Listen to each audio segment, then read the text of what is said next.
Welcome to Food Nation's Global Food Talk. How can the seafood sector contribute to healthier and more sustainable food systems? It's a great pleasure for me to welcome all of you from around the world and that you are participating right now through Food Nation's virtual universe. We are very pleased to welcome the guests here in the studio today. But most of all, I'm really pleased to welcome all of you from around the world. Today we have people participating from the US, Saudi Arabia, India, Turkey, Chile, and many more countries. So a special warm welcome to all of you participating here today. The aim with our series of Global Food Talks is to address how the world and how we ensure safe and nutritious food to the world in a sustainable way. My name is Lise Valbom and I'm the CEO of the public-private partnership Food Nation. And I've been looking very much forward to welcome all of you. And today we are actually live streaming here from our visitor center in Copenhagen. So once again, welcome all of you. It's important for me to say that today's Global Food Talk is held in connection with the UN World Ocean Day. The ocean covers over 70% of the planet and is the main source of protein for more than 1 billion people around the world. The ocean is also key to our global economy, with roughly 40 million people currently employed by ocean-based industry and will be also in 2030. Right now we are challenging this important ecosystem. Currently we are taking more from the ocean than can be replenished. Fish population are depleting and coral reefs are threatened. At the same time, people around the world share an increasing common need for safe, nutritious, and reliable food. With a world population expected to be 10 billion people by 2050, we face a major challenge by providing safe and healthy sources of protein as part of a safe and sustainable diet and food system that can supply current and future generations. So we are facing huge challenges regarding the ocean right now. To get to a sustainable future regarding this field, we need innovative approaches and a sustainable use of ocean resources for economic growth, improved livelihoods and jobs, while preserving the health of ocean ecosystems. All this represents a holistic view that extends beyond fisheries and aquaculture. And this is reflected in what we call the blue economy. By unlocking the potential of our oceans in a sustainable way, we can address critical issues such as food security, climate change, and also, on the long run, sustainable development. The journey towards a thriving blue economy requires collaboration and partnerships. Through collaboration, we can leverage collective expertise and drive meaningful change. This is why we, at this Global Food Talk, seek to address the role of fisheries and aquaculture sector in ensuring a safe and sustainable food supply. Today, we will provide insights and perspectives into where and how solutions throughout the value chain can support the United Nations Sustainable Development Goals, and through that, secure better food for more people.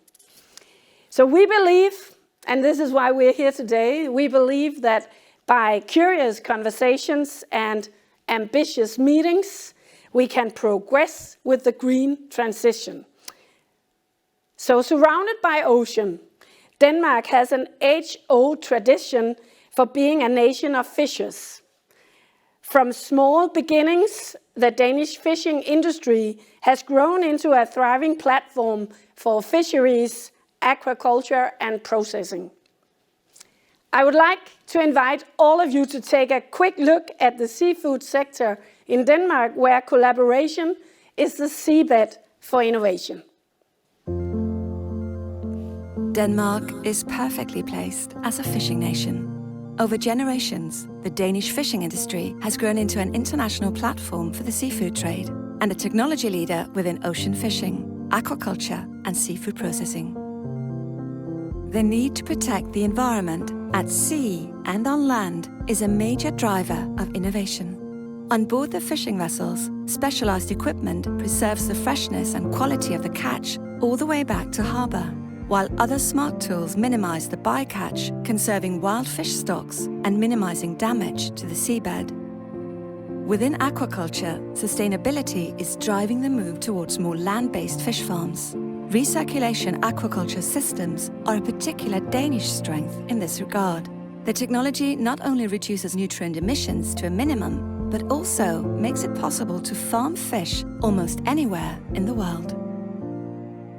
Many seafood processing plants rely on smart, automated solutions from Denmark to drive efficient, high-capacity lines that meet global expectations for quality and food safety. On large fishing vessels, processing can even begin at sea using Danish equipment to lock in the freshness. With no bottlenecks in the process, it's not unusual that a fish caught in Denmark in the morning arrives in France in time for dinner. But what happens to all the fish trimmings and other fishery waste streams? Due to our efficient fish meal producers, we're able to process seafood raw materials from many international fisheries, a capability that has made us the biggest producer of fish meal and fish oil in the European Union. The Danish collaborative tradition that has brought us this far continues to drive new research and innovation, often through public-private partnerships. Specialist teams are exploring opportunities to extract bioactive compounds from seafood side streams for use in functional foods, nutraceuticals, and medicines.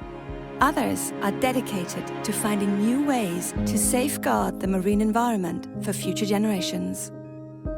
When facing each challenge, we all become better equipped to deliver a reliable supply of safe and healthy nutrition to global populations. Join our journey towards the solutions of tomorrow.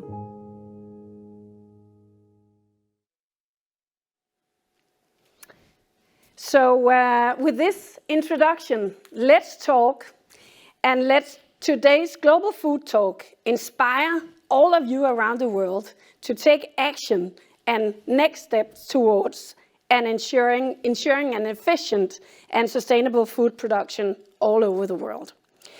We will initiate this inspiration with today's speakers, and let me introduce you to the huge and really ambitious panel of speakers. So with us today, we have Manuel Barange, Director of Fisheries and Aquaculture Division at FAO, Jens Kjærulff Petersen, Head of Section at the National Institute of Aquatic Resources at the Technical University of Denmark, also Liselotte Hovig Stockholm, CEO at the think tank Ocean Institute, Pau Petersen, CEO at Oxygard, and Hanne Kvist, Director Group Marketing and Digital at Royal Greenland. These are all powerful guests with deep insights into the seafood sector and the blue economy, and with high ambitions to create a change for a more sustainable future. So now, let me introduce our first speaker of the day, Mr. Manuel Barange, who will deliver the keynote speech from Rome. Manuel Barange is the Director of the Fisheries and Aquaculture Division at FAO. Mr. Barange is a global expert in impacts of climate change on marine ecosystems, fisheries and aquaculture, and on the interactions between natural and socio-economic drivers of change. Mr. Barange is also an active advisor and international speaker and a huge contributor of academic publications, and contributes also to the IPCC work, the reports. And through all this work, he has been awarded the UNESCO IOC Roger Revelle Medal for his contribution to the ocean science. So we are honored to have his contributions for today's Global Food Talk. I will now give the word to Mr. Barange. Good morning, dear Ms. Christensen, CEO of Food Nation. Thank you very much for your kind invitation to speak to you at this important event on aquatic foods. Unfortunately, I cannot be with you in person, but I'm delighted to be able to share this video with some of my views that hopefully will help you create a framework for the discussion that will follow. I will start by sharing my screen, and I trust that you can see it now. It's important to be discussing aquatic foods, and I hope to make the case for why this discussion is important in this next 10 minutes. Let me start with the terrible evidence that we have almost 800 million people undernourished in the world today, a trend that has been growing over the last 4 to 5 years, and particularly as a result of the COVID pandemic. This is an insult to our intelligence, an insult to our capacity to innovate, and an insult to our humanity to accept having 800 million people undernourished day in and day out. This cannot be. We have to solve this problem, and everything that addresses this problem is part of the solution, and aquatic foods are part of that solution. So they are already contributing significantly to our nutrition. This is the production of aquatic foods, both in capture fisheries in blue, and as you will notice, capture fisheries globally has been very stable over the last 30 years or so, around 80 to 90 million tons. And then aquaculture that has developed has shot up, becoming the fastest growing food production system in the world, and providing now almost as much fish, crustaceans, mollusks, algae not included in this figure, as capture fisheries. As a result of this growth, we are pleased to say that the consumption of aquatic foods is growing per capita at twice the rate of population growth, as this figure shows, and it's growing faster than the consumption of any other animal-based protein and also non-animal-based protein. So they are already contributing to our nutrition.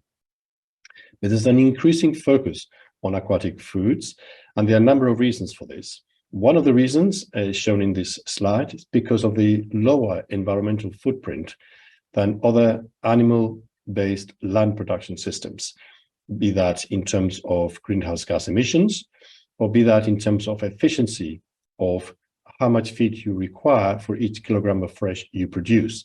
Aquatic foods beat land-based animals easily on that account.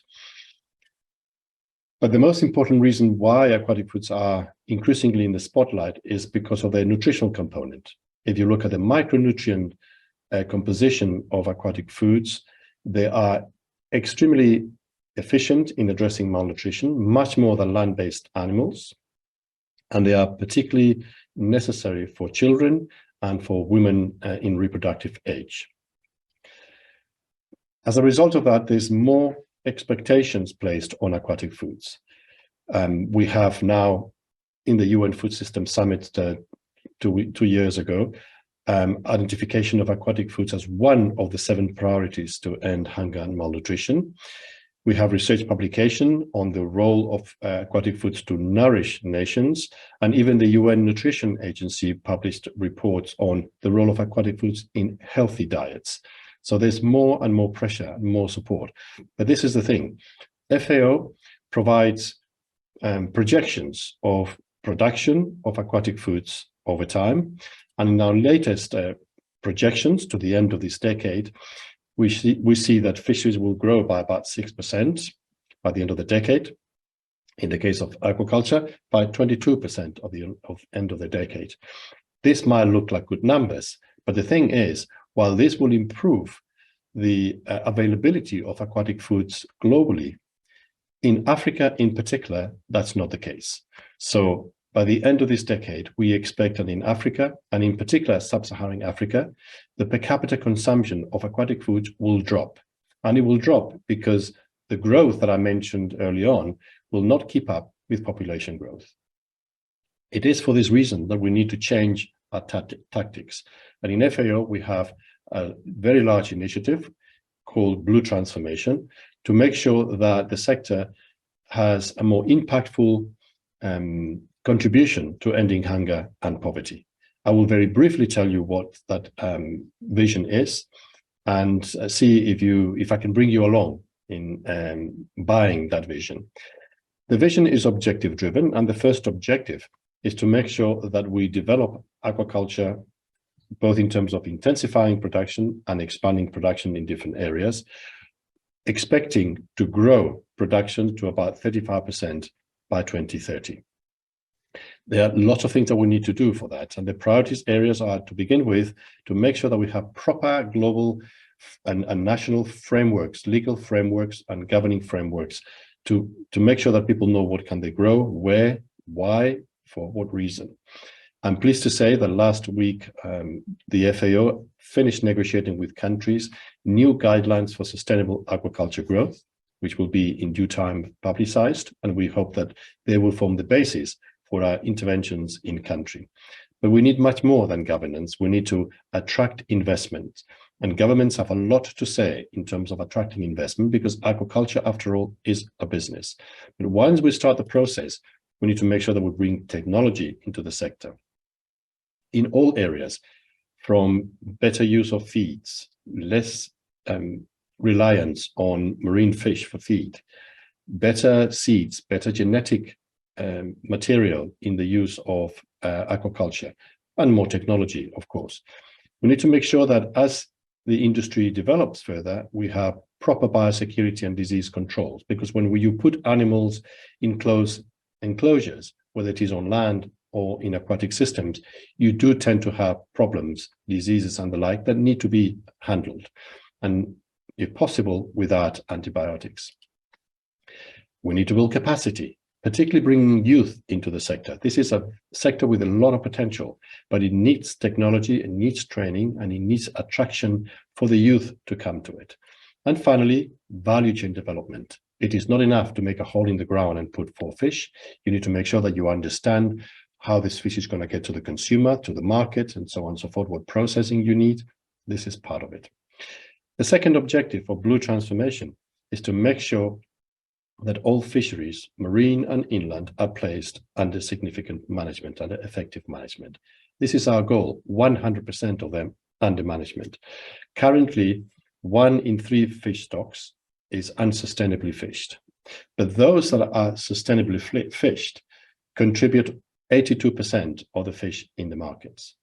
What this means is that the bigger fish in terms of the volume of the population and more valuable populations tend to be better managed than the small populations, perhaps more isolated. We need to improve this. We have significant successes around the world. For example, 85% of the tuna in global markets is from sustainable stocks. Over 90% of the fisheries in the US are not subject to overfishing. In Australia and in New Zealand, it is in the upper 80s as well. So we have very good examples, but we need to just translate those examples throughout. How do we do this? First of all, continue working on governance standards and frameworks. We have the BBNJ coming up. We have the UN Fish Stocks Agreement. We have the FAO Port States Measures Agreement. We have catch documentation schemes. We have guidelines on the marking of fishing gears. We have guidelines on the management of bycatch. We have a lot of frameworks, legal frameworks, but those need to be translated into regional, through the regional fisheries management organizations, and national frameworks. We need to address IUU fishing. Part of that you do through those frameworks. Some of that work, particularly the U and the U, need to be dealt with management systems. We need to make sure that we develop management systems that are based on data. data collection systems are still a challenge in some countries. Basic things, how to understand what is being caught, where, by whom. That process would allow us to develop management systems for data limited and capacity limited stocks. It is not the same to manage a big tuna population and to manage a small rockfish in a small island. So we need to make sure that we have management toolboxes to support the management of the small stocks as well as the large ones. Compliance and enforcement need to be secured. And now we have a lot of innovative tools, some of them satellite-based or sensor-based, and that is part of the innovation that we want to see in the sector. We need to adapt to climate change. Climate change adaptation is, in my view, one of the biggest challenges we're going to face over the next 2 to 3 decades.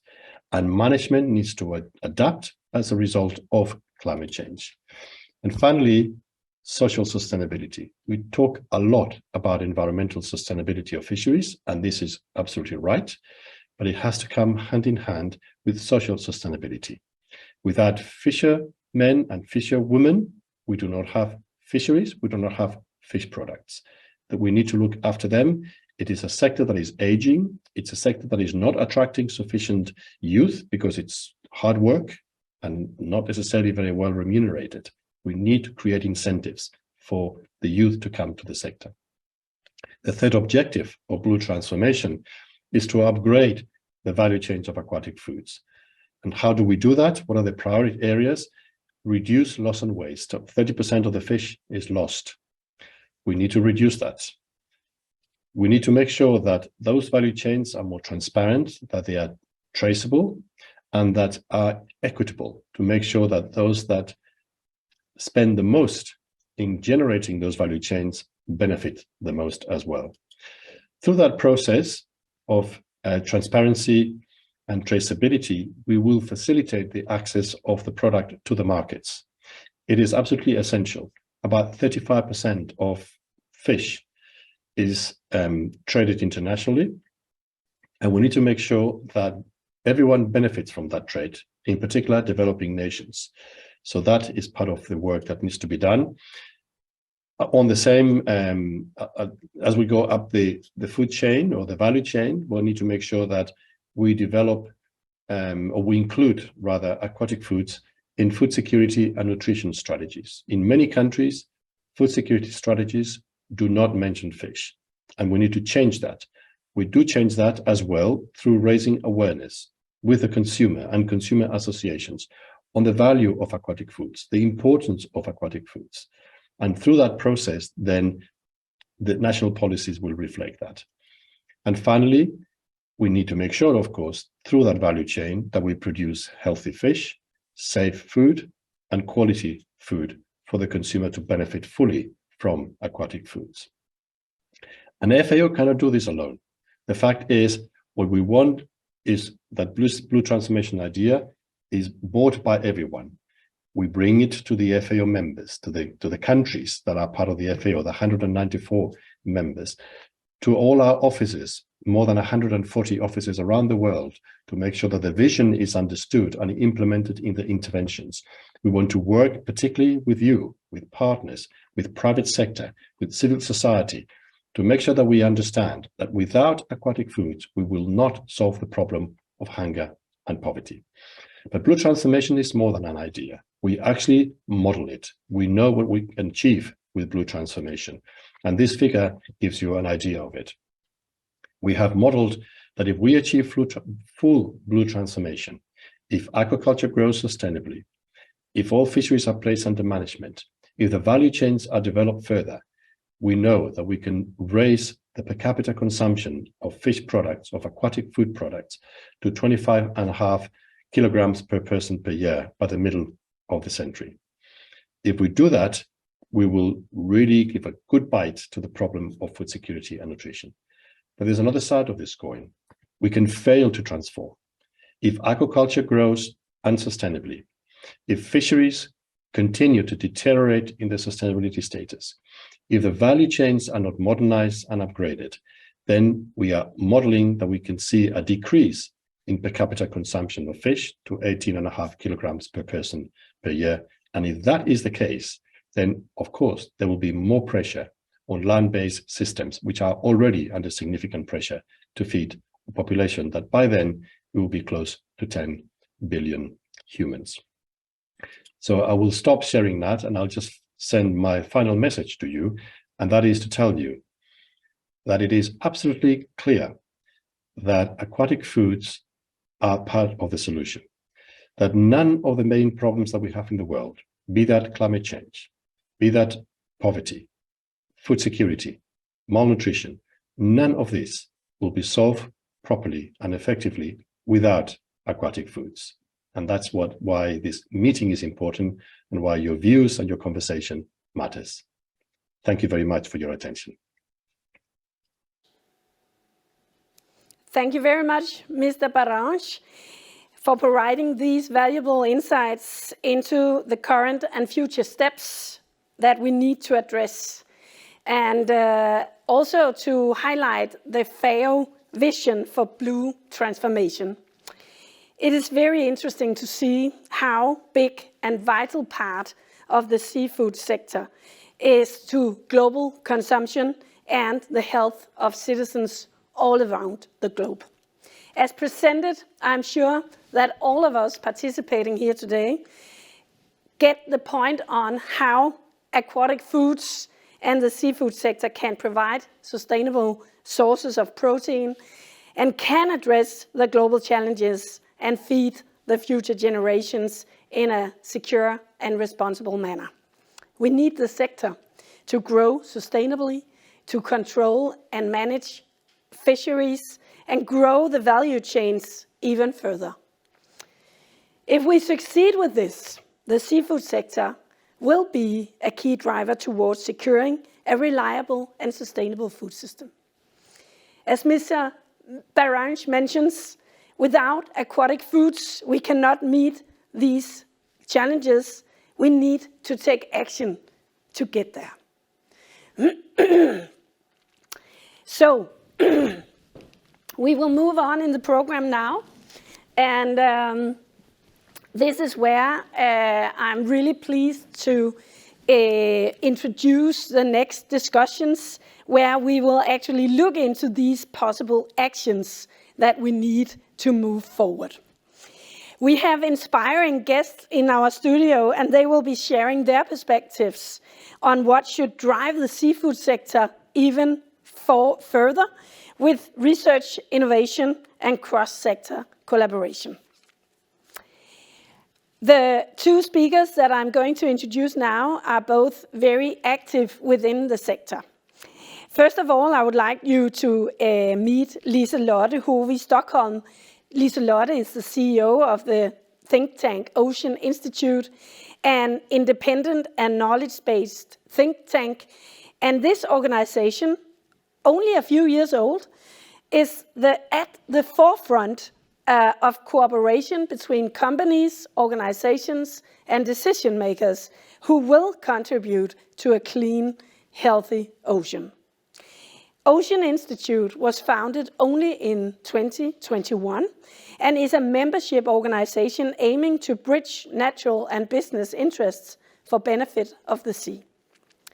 The Ocean Institute mission is to ensure that the nature and ecosystems of the ocean are restored so that the ocean and people can coexist in a sustainable way.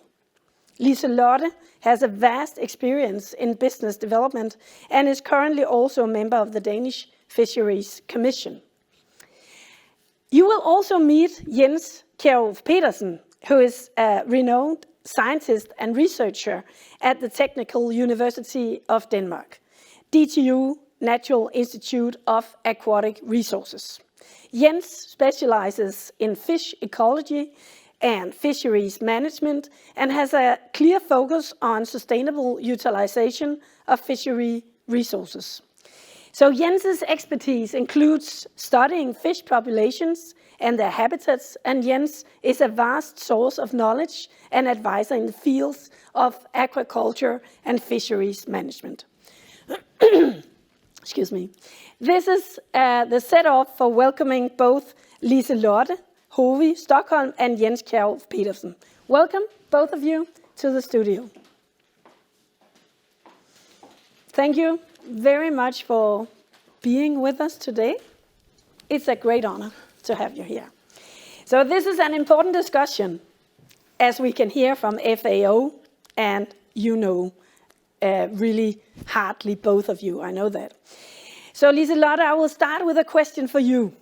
And the question is, how do we ensure a healthy and thriving ocean, which is the foundation for a sustainable seafood sector?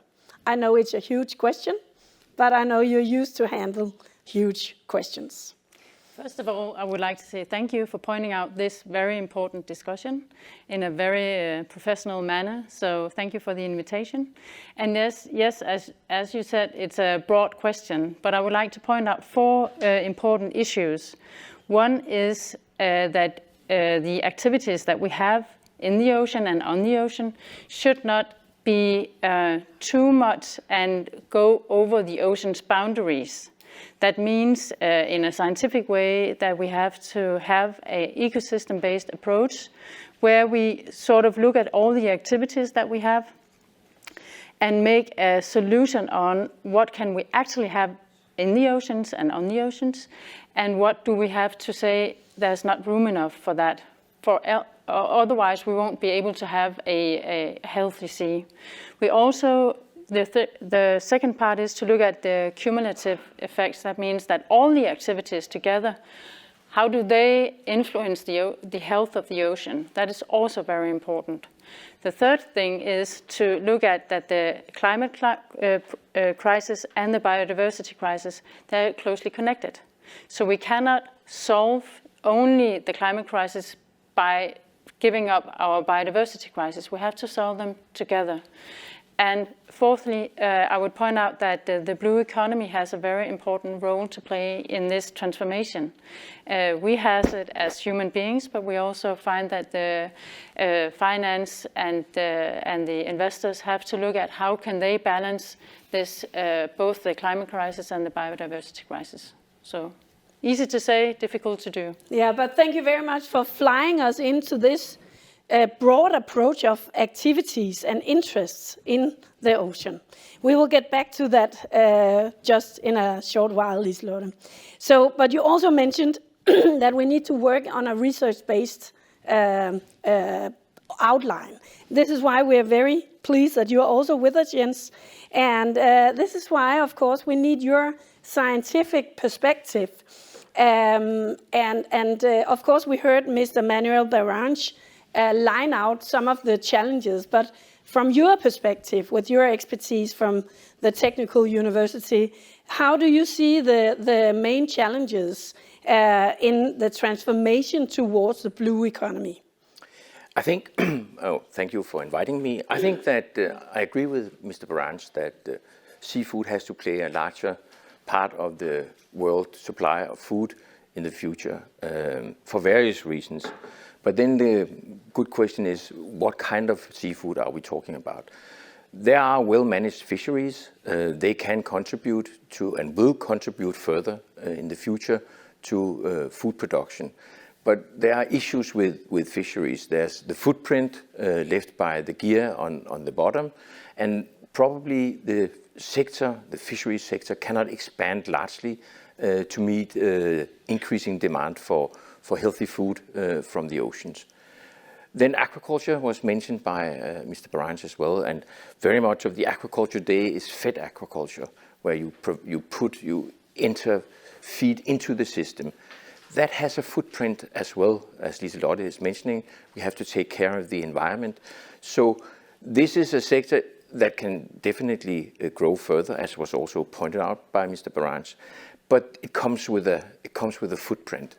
So I would say that very huge potential, and where we have a scientific challenge and a societal challenge, is to develop the restorative aquaculture, meaning aquaculture that is not just provisioning of food, but also provides some kind of ecosystem services along with it. And especially the non-fed species, the lower trophic species like bivalves and seaweed are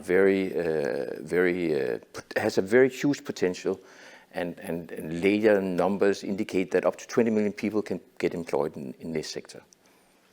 Interesting numbers that you're bringing up here, Jens. Thank you very much. And moving us closer to one of the solutions, the aquatic sector, but also highlighting the challenges about how we actually need to follow up on the footprints that we are creating, of course.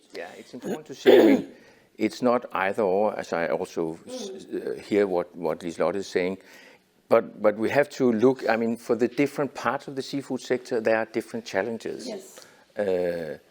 And also different opportunities, especially unutilized opportunities, I would say. Liselotte, I would like to get back to you because you mentioned all the different activities going on at the ocean, the different interests, of course, that follows these activities. And by thinking of that, I get the feeling that a think tank like the Ocean Institute is really a good construction in order to gather all these different interests, trying to explore the different possibilities of agreeing in how to coordinate these activities and interests in a sustainable way. How is it going with your work in coordinating this? Well, thank you. Yeah, we actually think that our sort of business plan is working quite well. We have a what could you say, a ambition always to be transparent, and we would like to point out the different difficulties that and the pressures that exists in the ocean, and then we would like to sort of invite to a conversation about do we agree that this is the point? Do we agree that this is the problem? And then start a conversation amongst all, both the green NGOs, the science-based, the businesses, and saying, if you could point out some of the solutions and try to bend towards each other, leave your weapons outside the room, what would then be the best way to do and to solve some of the problems for the sea? And we try to come up with some recommendations and solutions, not the solution, but trying to point out there is a way, and this could be one of the ways that we're doing it. And to be more concrete, we have worked on the Danish Marine Spatial Planning that was actually launched yesterday in Denmark. And we have also been working on the public tenders on the windmill farms and trying to make sure that they secure that that the tenders have a focus on nature as well.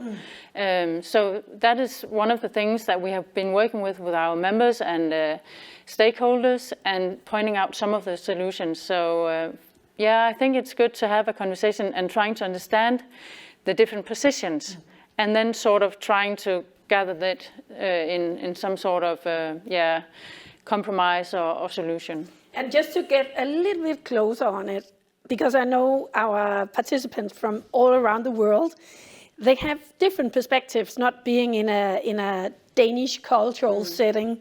And I'm quite sure it's not an easy task, because it's very different interests that you invite into your think tank work. Yeah. So if you should just mention a few, where do you see the main obstacles, the main challenges, and then how do you overcome that? Yeah, that's a good question. I mean, we all of us come with sort of the most important thing that we have for the ocean. We sort of try to acknowledge that, but also pointing out that if you should move towards the fisheries or move towards the windmill farms, what would then be the best solution for you, saying that it will gonna change, that it is gonna change? And then what could be the new innovative ways to work around it, and how could we start a conversation about that? And being aware that we also have businesses and their economy is depending on the solutions, but also the fact that acknowledging that we have a biodiversity crisis, we have to do something. We need to change. So inviting them in the room, but it is like walking on a knife edge, I would say, and perhaps it also is a good thing that I'm not from the environment. I've been working with businesses and innovation, but not particularly on the ocean. So sometimes it's also asking the sort of stupid questions and then bringing that forward as well. Thank you very much, Liselotte. You were talking about how we need the innovative solutions to be part of that work. And that's why I would like to move to you again, Jens, because you mentioned the restorative aquaculture as one of the possible ways to move forward. And maybe you could elaborate a little bit on from your perspective, what are the possible innovative solutions that we need to push into the development as you see it right now? I think that there are different perspectives. There's a Danish European context where you can point out of specific crops. But I think if you look at a global scale, I think that the restorative aquaculture, one of its primary features is that it has to be adapted to the local conditions.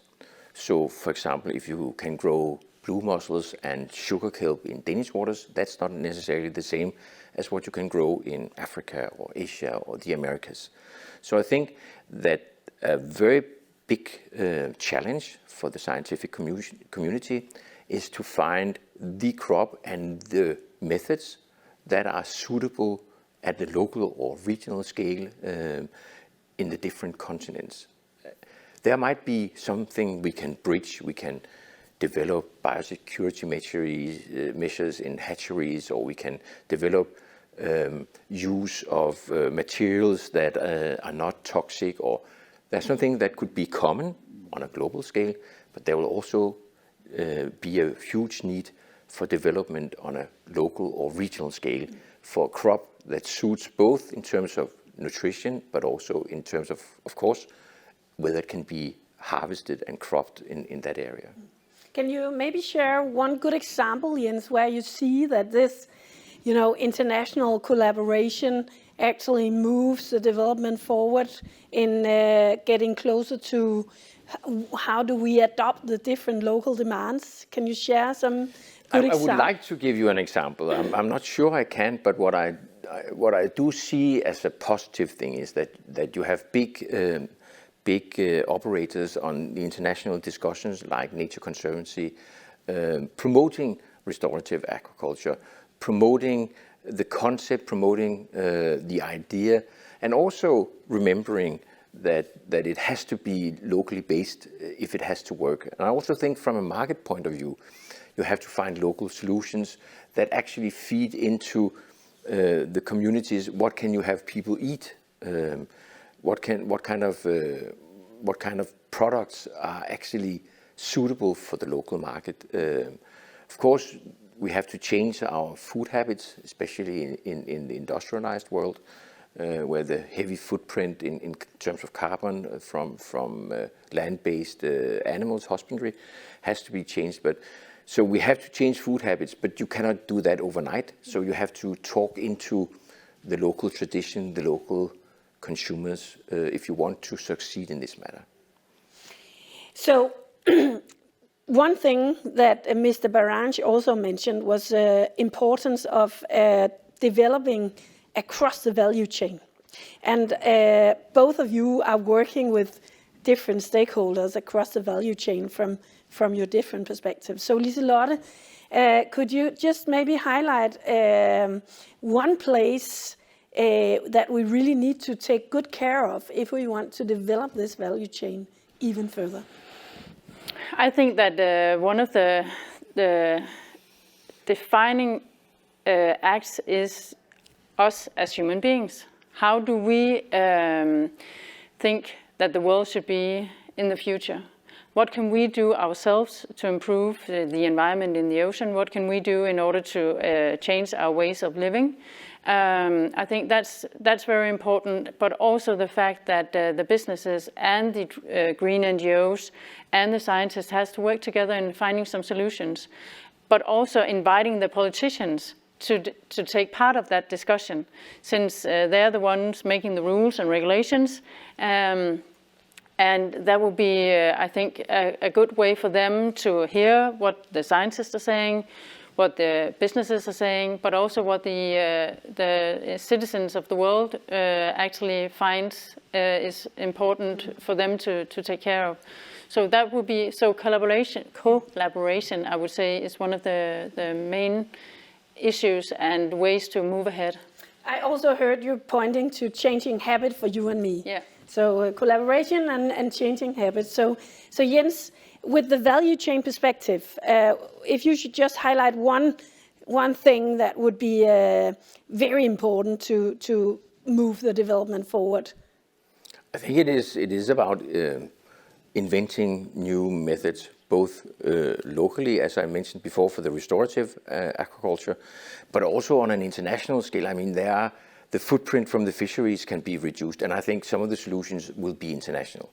The footprint from the fed species aquaculture can be of international character. I mean, salmon, for instance, is produced around the world. So, of course, there are international solutions that should be carried out or brought into the value chain, in the sense that you identify the products that has the lower footprint as the ones, or the higher nutritious value that you should kind of make sure enters into the market, and and that price is not the only value for a product. It's also its quality in terms of nutritious value and environmental footprint. I think those are the challenges in the value chain, that you highlight the specific qualities of some of these food products. So we need to develop our understanding of the product, as far as I get you. I think we need to communicate more about the product,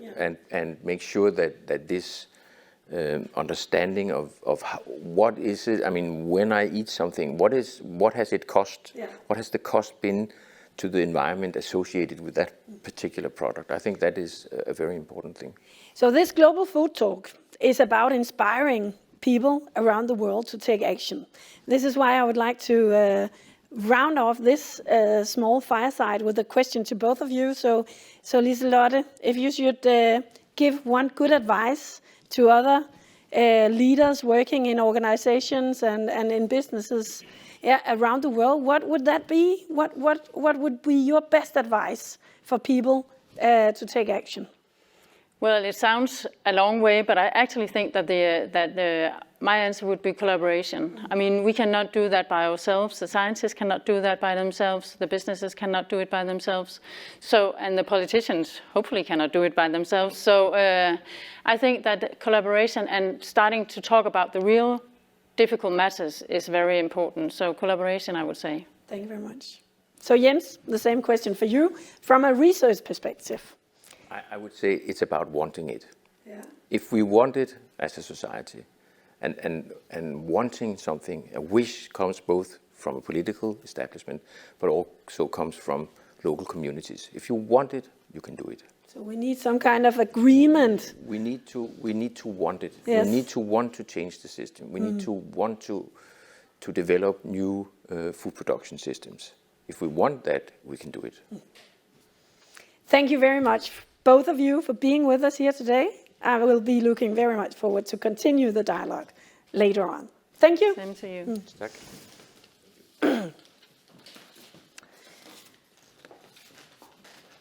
So we will now move on in our Global Food Talk, and the next inspiring guests, they have both taken important steps in their companies, and they want to share now their ideas and ambitions on what they look into in the coming years regarding how we move forward towards sustainable and healthy seafood sector. So I will invite you to meet Hanne Kvist. And Hanne Kvist has a vast experience within marketing in and outside the Danish Danish food cluster. Hanne has also been a board member in various growth initiatives and is now the director, group marketing and digital at Royal Greenland. And Royal Greenland is one of the oldest and largest seafood companies in the world and is based in the Arctic waters of Greenland. Royal Greenland is committed to sustainable fishing practices and works, among others, with evolving sustainability standards and by investing in innovative technologies, gear modifications, resource-efficient processes to minimize the environmental impact of their activities. I will also invite you to meet Pau Petersen, and he is the CEO of Oxygard International. Oxygard International is a renowned company dedicated to providing advanced solutions for aquaculture. And Pau Petersen has a long and extensive expertise in the seafood sector and is in the field of offering these wide range of products, specialized designed for aquaculture facilities. So Oxygard International has cutting-edge technology and monitoring systems that empowers aquaculture operators to maintain healthy and thriving fish populations, resulting in improved productivity and sustainability within the aquaculture sector. Welcome, Hanne and Pau.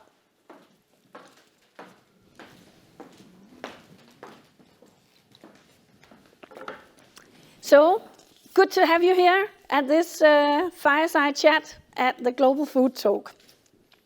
And it's important issues that we're going to talk about, so we will just jump into the first question for you, Hanne. So we have been talking already the FAO input and the finalized fireside chat. We talked about the value chain. So I'm also very curious, Hanne, to hear your perspectives on how do we develop this value chain towards a more sustainable seafood sector. Yeah. Thank you, and thank you very much for inviting Lisa on this important day, the World Ocean Day, important for all stakeholders. And I think when we look at the value chain, the first thing that is important really to bring us forward is for collaboration for all stakeholders, that we take a multi-stakeholder approach. That means scientists, it means NGOs, various think tanks, it means the businesses, and it means the political framework that we all operate in. And that was also very much the talk of Mr. Barange, it was the talk of your last speak, and I think we all agree on that. And when we come in with different perspectives and with different historical backgrounds and with different knowledge that we really need to bring into play. I could say that from us at Royal Greenland, being a fully vertical integrated company, we have our own fishing fleet, we manage quotas, we have processing facilities, distribution around the world, sales and marketing. It means that we work in the entire value chain, and there are in all areas of that value chain areas that we can work on. If we start with the first part of the value chain about the fishing, it's very much about ensuring that we use more low-impact fishing gear. We do a lot of ground research. We work a lot with scientists on how to improve the fishing gear, how to reduce the impact, on how to work really with the fishing technologies, advanced technologies in terms of how do we actually make sure that we only fish in areas with abundant stock so that we can reduce the CO2 impact, and how long distances do we have to sail in order to find the fish. So there are a lot of areas that we work on, and we have a very, very strong collaboration with also scientific organizations and stuff like that. Mm-hmm. So great that you actually highlight the same keys to success, as we've heard. But Hanne, I'm getting curious about where do you see the biggest challenges in succeeding with this collaboration?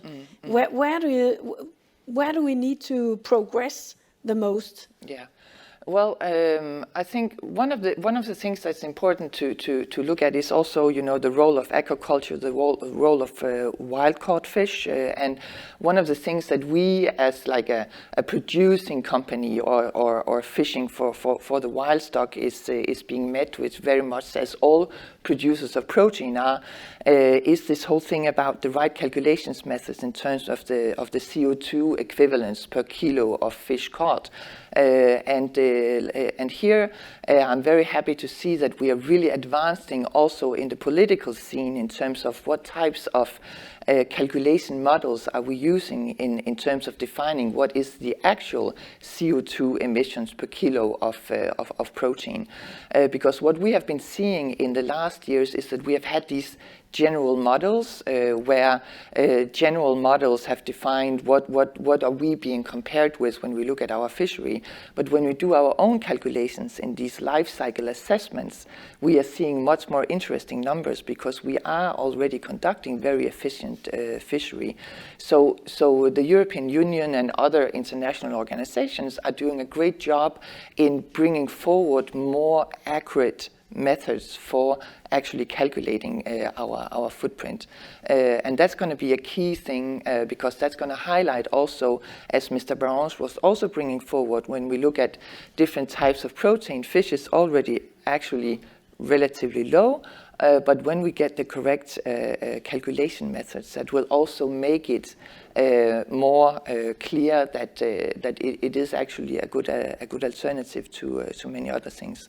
So good political frameworks, good systems, and the same framework for everybody to work from. That's going to be important. Talking about specifically the CO2e Yes. calculations. Yes. Thank you very much, Hanne. So Pau, we will move on to you now because you are in a different stage of the value chain than Hanne, working with the aquaculture industry. So from your perspective, how do we accelerate this development of the value chain within the seafood sector? Yes, you can say it's quite a big question. You can say it's not a simple answer to it. There are, of course, systems. You can say the system we raise the fish in, you can say, is both for sea and for land. There's a lot of development there that still can go on. Then we have all the thing with the biggest Achilles for us right now is, in fact, the feed. Protein, do we have enough? Can we get something to improve that? Because we cannot just put in a lot of fish if we don't have all the proteins for it. All are aware of this problem, you can say. And there will be a lot of development. We have a huge demand or a huge challenge for all the feed companies to develop a lot into this. Then we have that, in fact, it's not a lot of species we in fact have closed the loop on. We have a lot of genetic to look into. You can say we are, from Oxygar, we're supplying to over 130 countries every year and in all different kinds of species, but it's not all of them that is closed, in fact. We have the shrimps, we have the salmon, trout, and so on, they're closed, but there's a lot of species, even eel, that we have been farming for the last 50 years or more, you can say, it's not closed yet, you can say, and we cannot keep going that way. We have to close the loops, you can say, and we have to domesticize a lot of the fish. So it's a huge challenge in all these different areas, and it's not only one company that, of course, can solve that. There's a lot of companies that have to be involved in this challenge, you see. So you're highlighting at least two major challenges. So the feed and also the genetics, these closed loop of the species, and also, as Jens mentioned, making it customized to the local demands around the world. These two challenges, Pau, if we look at the feed challenge, if you should come up with one major key for solution, what would that be? Oh, I'm not a feed company, so I don't know if I can come with that solution for them. Then we'll be in a different position probably. But yes, I definitely think that they have to look into algae, other things that we can cut up with enzymes and so on. Maybe we have to use pharmaceutical techniques, so we in fact produce them much in the front, you can say, and not wait for it to be catched by sea and use the proteins like that. So there's, of course, a lot of different, and I know already now there's a lot of development into that industry. And then looking at the other challenge that you mentioned, the lack of closed loop of certain important species. How do we move forward in getting those closed loops? Yeah, it's development, of course. A lot of science, government, development, university have a big challenge there to help us, the industry, to get there, you say. Then it will also be that from our own company, we do a lot of digitalization, you say, so better overview, better management will help into approve this, so you get a much better control of what's going on, because fish farm is a lot about doing it constantly over and over again at the same way, and there are so many parameters or so many different variation in it, so you have to have a much better overview to understand what's going on. And you have to remember, in fish farming, it's not only the fish, especially if you start to use recirculation system, also called RAS. And when you start to that, you have more ecosystems into the same culture, you can say, and you have to understand both of them. And there we need definitely a lot of digitalization to help us to better understand that. Great ideas, Pau. Thank you very much for sharing them. So, Hanne, all these great ideas, I know that Royal Greenland has been working with innovative initiatives during many years. Would you maybe highlight one or two of these important examples that has moved your business forward in a sustainable direction? Yeah, I think some of the things that you're mentioning here, Pau, in terms of being data-driven, that's really something that we are working very much on in these years. Being a data-driven business is like really important for the future. And what has really moved us forward in terms of our fishing is that we have, for the last 5 years, we have been undergoing a very, very ambitious transformation program of our seagoing fleet. We operate approximately 10 trawlers that fish as ocean-going trawlers that fish in the vast oceans. And it's very important that these are optimized, and we started this transformation program back in 2015 with the first signatures, and we started introducing the first new trawler into the fleet in 2019. And we're having 5 coming in, the last in 2025. And these are really new modern trawlers with a lot of equipment on board, with a lot of data access, with the possibilities of really analyzing data and being more and more efficient. So that's really the biggest investment in the company's history, and a very, very important step for bringing us into the future of having future-proof fishery, data-oriented fisheries, and really data-driven in everything that we do. And that gives a lot of input of data that we can use on land, that we can use on being very advanced in fishing in the right spots, and in repeating the same patterns, just as you are mentioning, Paul, because that's a lot of things that I learned also from other industries. It's really about repeating the same patterns. How can we see that? So here we have really made a big leap forward in our organization. It's impressive with all that investments, and also very necessary, yes, as far as I hear that. So Pau, I mean, the question about the aquaculture sector as a key in this role. We also heard Mr. Barange how the aquaculture sector could really play a significant role in moving forward here. How do you see that happening at a wider scale globally? What do we need to take the next giant leap? Yeah, there are several things, as I already mentioned. There are some in the system we use, we have to optimize a little bit on that. There are also, you say, in some of the system, we still have some off-flavor issues where we have to be better to treat that. It could be ozone or other things that we have to implement a little bit better understanding of different technology and so on. Then, of course, it is digitalization. It will help a lot. Everybody talks about big data, AI, and so on. And we all the companies in the industry, even our own, we have this big cloud Cobaya system that we work a lot on that in fact help the fish farmer much better to understand what's going on. Also that you have to remember that the industry is a widespread industry on different players, levels of players. We have pond farmers who in fact we have problems just to measure the oxygen levels, where we have the high-tech RAS systems in Norway putting salmon, or even here at Denmark, putting salmon out to full harvest at 4 kilos, you can say. It's a huge variation of technology in those, and we have to help them all, you can say, to get up the ladder of technology and up the ladder of better sustainable productions and so on. And it's a big challenge for the company. And I think that digitalization will be a big part of that, because it will help you to better understand your farm. What I'm doing, what can I do better on my farm, even in small steps. It can be a huge step for that farm or that area. We know that aquaculture also have their problems, you can say, around the world, but this will help them move forward, you can say, to be much more sustainable and to have a better overview on what's going on, so they understand when they do this change, what will happen in the output of this. So both of you are talking about data and technology.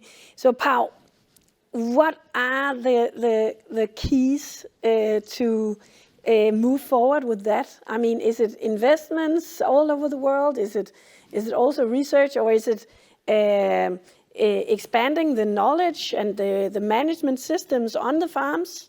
What would you point at? Yeah, I think it's a little bit of both. You can say it have to be, of course, an investment. You can say in our company we have 1/3 of our employees just sitting in development. So of course you have to have companies who are very keen to want to push to this. You can say, and then you also have to have that the company who are in the sector, you can say, who are the farmer, that they understand the importance that, because sometimes you have to.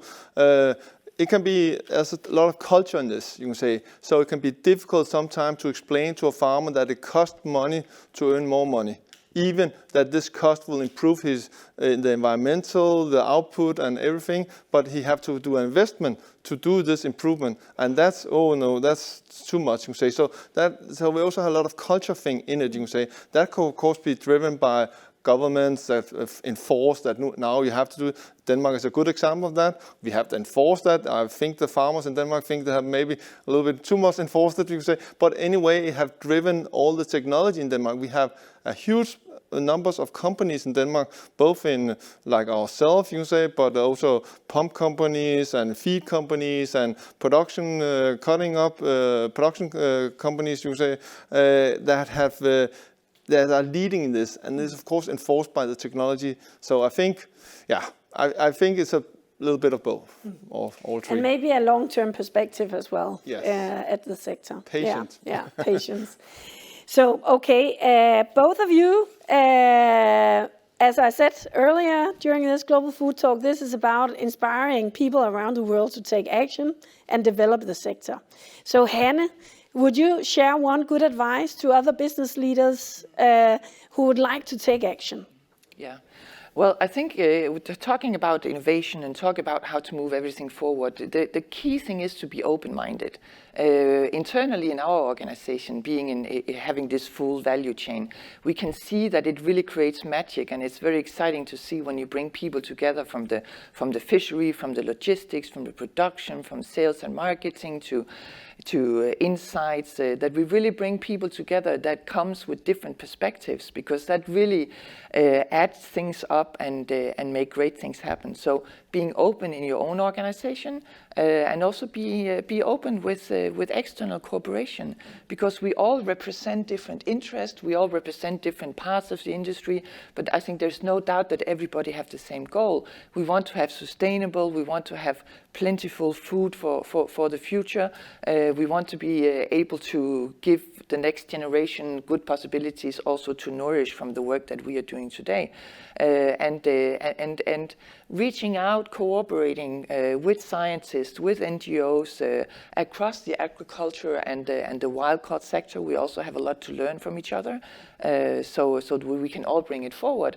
And at least, or not least, also very important, because together we can also influence how consumers actually see it in the future, because we are a little bit under pressure. There are different views on what should we use the ocean for, how do we see aquaculture, how do we see fishery, and I'm sure there's going to be plenty of room for all of us, and there's going to be a lot of opportunities if we just join forces in how to communicate on all this, how really to advance in the learnings that we do. So collaboration, openness, and being open-minded. Thank you very much, Hanne. I like your quote. I think I'll use that. Be open-minded to create magic. I think That's what we might need to accelerate this development. Yeah. So Pau, what would you like to share as an advice for other business leaders who would like to take action? Yeah, I completely agree with Hannah. It is what it is about, you say, and then you have to believe in yourself. You have to believe that you are on the right path, you say, and then you have to be patient. It will not happen tomorrow. Any technology you incorporate into your company or whatever it is, you can say it takes time to you see it comes out, especially if you are at the edge of new technology. It will take time to get there and get it to work, and some will do it wrong and some will do it right, but that is in fact what we have been through the whole history of technology, is that we have to push and push and push. And then believe in it. And believe it. Thank you very much, both of you. Great to have you with us today. Thank you. Thank you.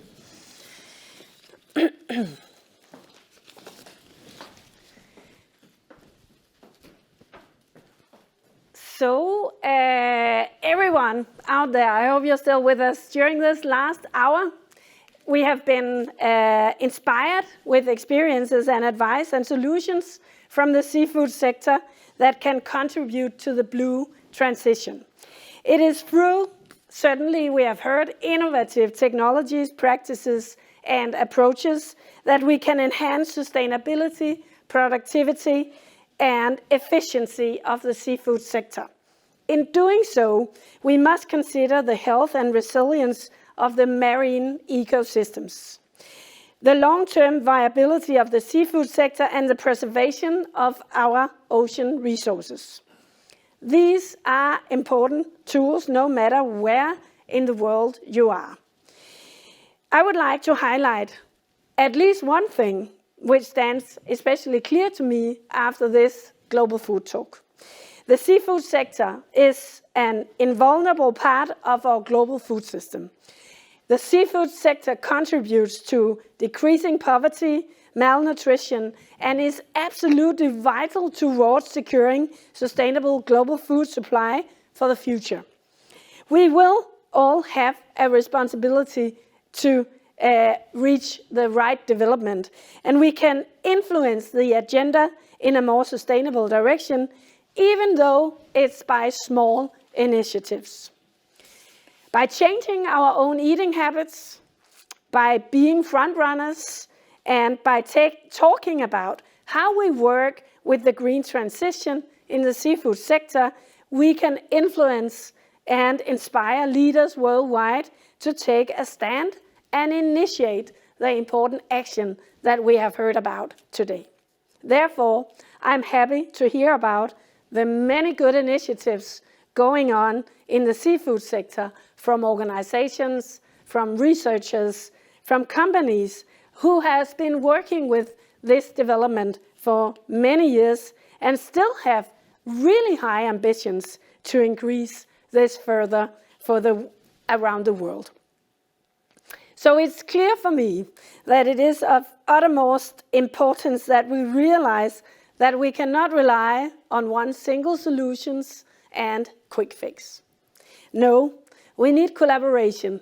We need governmental bodies, industry players, and research institutions that come together and exchange knowledge, build capacity, and foster inclusive decision and making the right processes in moving forward. We need continuously to evolve and develop solutions and products and move forward with collaborations and partnerships. The journey has started, and we all, no matter where you are in the world, have important role to play to succeed.